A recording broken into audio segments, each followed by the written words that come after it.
ಮಾವಿನ ಹಣ್ಣಿನ ಸೀಸನ್ನಲ್ಲಿ ಮಾವಿನ ಹಣ್ಣಿನ ಕೊಬ್ಬರಿ ಮಿಠಾಯಿ ಮಾಡಿದರೆ ಎಷ್ಟು ಸೂಪರ್ ಆಗಿರುತ್ತೆ ಅಂದರೆ ಅಷ್ಟು ಚೆನ್ನಾಗಿದೆ. ಎಷ್ಟು ಸಾಫ್ಟ್ ಆಗಿದೆ ಅಂದರೆ ಬಾಯಲ್ಲಿ ಇಟ್ಟರೆ ಕರಗೋಗುತ್ತೆ. ಅಷ್ಟು ಚೆನ್ನಾಗಿ ಮನೆಯಲ್ಲಿರೋ ಸಾಮಗ್ರಿಗಳಲ್ಲೇ ಮಾಡ್ಬೋದು. ಅಷ್ಟು ಚೆನ್ನಾಗಾಗುತ್ತೆ. ಪಾರಂಪರಿಕ ಡಿಶ್ಶಿಗೆ ಹೊಸತನ ಮಕ್ಕಳು ತುಂಬ ಇಷ್ಟಪಟ್ಟು ತಿಂತಾರೆ. ಅಷ್ಟು ಸಾಫ್ಟಾಗಿ ನೀವು ಟ್ರೈ ಮಾಡಿ, ತುಂಬ ಇಷ್ಟಪಡ್ತೀರಾ.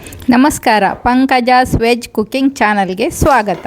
ನಾವಿವತ್ತು ಮಾಡೋಣ ಮಾವಿನ ಹಣ್ಣಿನ ಕೊಬ್ಬರಿ ಬರ್ಫಿ. ಪಾರಂಪರಿಕವಾದ ಕೊಬ್ಬರಿ ಮಿಠಾಯಿಗೆ ನವೀನ ಟಚ್ ಕೊಟ್ಟು ಮಾವಿನ ಹಣ್ಣು ಮಿಕ್ಸ್ ಮಾಡಿ ಒಳ್ಳೆ ಬರ್ಫಿಯನ್ನು ಮಾಡೋಣ. ಇದು ತುಂಬ ರುಚಿಯಾಗಿರುತ್ತೆ. ಪಾರಂಪರಿಕವಾಗಿ ಸ್ವಲ್ಪ ಟಫ್ ಮಾಡೋದು, ಸ್ವಲ್ಪ ಟೈಮ್ ತಗೊಳುತ್ತೆ. ಈ ಥರ ಕೊಬ್ಬರಿನ ಸಿಪ್ಪೆ ಹೆರೆದು ಬಿಳಿ ಆಗಂಗೆ ಮಾಡ್ಕೊಂಡ್ರೆ ಕೊಬ್ಬರಿ ಮಿಠಾಯಿ ನೋಡೋದಕ್ಕೆ ಚೆನ್ನಾಗಿ ಕಾಣುತ್ತೆ. ಈ ಥರ ಮಾಡ್ಕೊಂಡು ಕಟ್ ಮಾಡಿ ಮಿಕ್ಸಿ ಹಾಕಿ ನುಣ್ಣಗೆ ಪುಡಿ ಮಾಡ್ಕೊಳ್ಳೋಣ. ನಾನಿಲ್ಲಿ 3 ಲೋಟ ಕೊಬ್ಬರಿ ಪುಡಿ ತಗೊಂಡಿದ್ದೀನಿ. ಹಾಗೆ ಒಂದು ಮಾವಿನ ಹಣ್ಣಿನ ಪಲ್ಪ್ ಹಾಕಿದ್ದೀನಿ. ಈ ಥರ ಮಾವಿನ ಹಣ್ಣು ಕಟ್ ಮಾಡಿ ಪಲ್ಪನ್ನೆಲ್ಲ ಹಾಕಿ ಮಿಕ್ಸಿ ಪೇಸ್ಟ್ ಮಾಡ್ಕೊಂಡು ರೆಡಿ ಮಾಡಿ ಇಟ್ಕೊಳ್ಳೋಣ. ಮಾವಿನ ಹಣ್ಣಿನ ಪೇಸ್ಟ್ ರೆಡಿ ಆಗ್ತಿದ್ದಂಗೆ ಅದಕ್ಕೆ ಕೊಬ್ಬರಿ ಮಿಠಾಯಿಗೆ ಹಾಕೋದಕ್ಕೆ ಫ್ಲೇವರಿಗೆ ನಾವು ಒಂದು 3 ಏಲಕ್ಕಿ, 1 ಲವಂಗ ಕುಟ್ಟಿ ಪುಡಿ ಮಾಡಿ ಇಟ್ಕೊಳ್ಳೋಣ. ಸ್ವಲ್ಪ ಸಕ್ಕರೆ ಹಾಕಿ ಪುಡಿ ಮಾಡಿದರೆ ನುಣ್ಣಗೆ ಪುಡಿ ಆಗುತ್ತೆ. ಹಾಗೆ ಸ್ವಲ್ಪ ಪಚ್ಚಕರ್ಪೂರನೂ ಹಾಕಿಡೋಣ. ಆವಾಗ ಕೊಬ್ಬರಿ ಮಿಠಾಯಿ ರುಚಿಯಾಗುತ್ತೆ. ಈಗ ಪಾತ್ರೆಗೆ 1.5 ಕಪ್ಪು ಸಕ್ಕರೆ ಹಾಕಿ ಅರ್ಧ ಕಪ್ಪು ನೀರು ಹಾಕಿ ಪಾಕ ಆಗಕ್ಕಿಡೋಣ. ಸಕ್ಕರೆ ಪಾಕ ಒಂದೆಳೆ ಬಂದ ಮೇಲೆ ಅದಕ್ಕೆ ಪುಡಿ ಮಾಡಿ ಇಟ್ಕೊಂಡಿರೋ ಕೊಬ್ಬರಿನ ಸೇರಿಸೋಣ. ಎಲ್ಲ ಕೊಬ್ಬರಿನೂ ಹಾಕಿ ಚೆನ್ನಾಗಿ ಮಿಕ್ಸ್ ಮಾಡೋಣ. ಮಿಕ್ಸ್ ಮಾಡ್ತಾನೇ ಇರಬೇಕು, ನಿಲ್ಲಿಸಬಾರ್ದು. ಸ್ವಲ್ಪ ಮಿಕ್ಸ್ ಆದಮೇಲೆ ಮಾವಿನ ಹಣ್ಣಿನ ಪಲ್ಪನ್ನು ಸೇರಿಸೋಣ. ಸೇರಿಸಿ ಚೆನ್ನಾಗಿ ಮಿಕ್ಸ್ ಮಾಡ್ತಾ ಇರಬೇಕು, ಯಾಕೆಂದರೆ ತಳ ಹತ್ತಕ್ಕೆ ಬಿಡಬಾರ್ದು. ಆಮೇಲೆ 1-2 ಟೇಬಲ್ ಸ್ಪೂನು ತುಪ್ಪ ಹಾಕೋಣ. ತುಪ್ಪ ಹಾಕೋದ್ರಿಂದ ಬರ್ಫಿಗೆ ಘಮ ಒಳ್ಳೆ ತುಂಬ ಚೆನ್ನಾಗಿ ರುಚಿ ಬರುತ್ತೆ. ಕೊಬ್ಬರಿ ರುಚಿ, ಮಾವಿನ ಹಣ್ಣಿನ ರುಚಿ, ತುಪ್ಪದ ರುಚಿ ಸೇರಿ ಬರ್ಫಿ ಅಂತೂ ಅಷ್ಟು ಚೆನ್ನಾಗಾಗುತ್ತೆ. ಈಗ ಒಂದು ತಟ್ಟೆಗೆ ತುಪ್ಪ ಹಚ್ಚಿ ರೆಡಿ ಮಾಡಿ ಇಟ್ಕೊಂಡಿರೋಣ.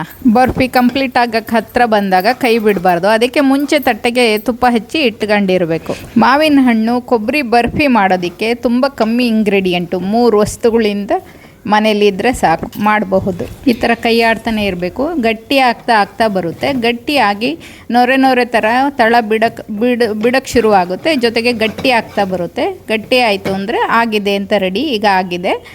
ತುಪ್ಪ ಹಚ್ಚಿದ ತಟ್ಟೆಗೆ ಟ್ರಾನ್ಸ್ಫರ್ ಮಾಡೋಣ. ಇದಕ್ಕೆ ಕಮ್ಮಿ ಅಂದರೂ 20 ನಿಮಿಷ ಬೇಕಾಗುತ್ತೆ. 20 ನಿಮಿಷದಲ್ಲಿ ರೆಡಿ ಆಗುತ್ತೆ. ಆಮೇಲೆ ಕಷ್ಟ ಏನಿಲ್ಲ. ಇದು 1-2 ಸತಿ ಮಾಡಿಬಿಟ್ರೆ ಪರ್ಫೆಕ್ಟಾಗಿ ಆಗುತ್ತೆ. ತುಂಬ ಸೂಪರಾಗೂ ಬರುತ್ತೆ. ಈ ಥರ ಹೆಲ್ತಿಯಾದ ಪಾರಂಪರಿಕ ಸ್ವೀಟ್ಗಳನ್ನ ಮನೇಲಿ ಅವಾಗವಾಗ ಮಾಡ್ಕೊಂಡು ತಿಂತಾ ಇರಬೇಕು. ಮಕ್ಕಳಿಗೂ ತುಂಬ ಇಷ್ಟಪಡ್ತಾರೆ. ಹೊರಗಿನ ಸ್ವೀಟಿಗಿಂತ ಮನೇಲಿ ಮಾಡೋದು ತುಂಬ ಹೆಲ್ತಿ. ಸ್ವಲ್ಪ ಬಿಸಿ ಆರ್ತಿದ್ದಂಗೆ ಈ ಥರ ಕಟ್ ಮಾಡಿ ರೆಡಿ ಮಾಡಬೇಕು. ಆಮೇಲೆ ಒಂದು ಗಂಟೆ ಆರೋದಕ್ಕೆ ಬಿಟ್ಟು ನಂತರ ಈ ಥರ ಪೀಸಸನ್ನು ತೆಗಿರಿ. ಒಂದೊಂದೇ ಪೀಸಸನ್ನು ಕಟ್ ಮಾಡಿ ತೆಗೆದು ಜೋಡಿಸಿ. ಎಷ್ಟು ಚೆನ್ನಾಗಿರೋ ಸೂಪರಾಗಿರೋ ಕೊಬ್ಬರಿ ಮಿಠಾಯಿ, ಮಾವಿನ ಹಣ್ಣಿನ ಕೊಬ್ಬರಿ ಬರ್ಫಿ ತಯಾರಾಗುತ್ತೆ. ಮಾಡೋದು ಈಸಿ. ಎಲ್ಲರೂ ಇಷ್ಟಪಟ್ಟು ತಿನ್ನುವಾಗ ಮಾಡಿದ್ದಕ್ಕೂ ಸಾರ್ಥಕ ಆಯಿತು ಅನ್ನೋ ಮನೋಭಾವನೆ ಬರುತ್ತೆ.